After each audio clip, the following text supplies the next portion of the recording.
23 मे केशवराव भोळे यांचा जन्मदिवस। नमस्कार, मी स्नेहल आणि तुम्ही पाहत आहात कलाकार दिनविशेष।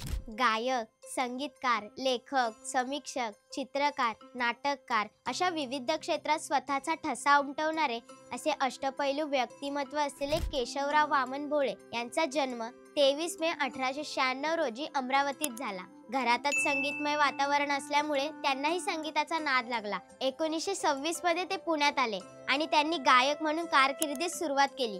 त्यानंतर त्यांनी संगीत नाटकात गाण्यांना संगीतबद्ध करण्यास सुरुवात केली। त्यांनी कृष्णावतार चित्रपटात पार्श्वगायनाचा पहिला प्रयोग केला।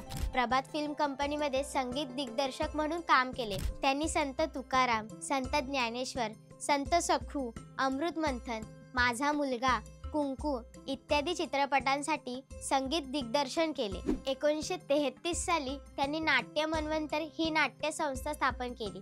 या संस्थेमार्फत त्यांनी आंधळ्यांची शाळा या नाटकाचा पहिला प्रयोग मुंबईतील रिपन थिएटरमध्ये केला। हा संपूर्ण व्हिडिओ पाहण्यासाठी आपल्या कलाकार YouTube चॅनलला भेट द्या।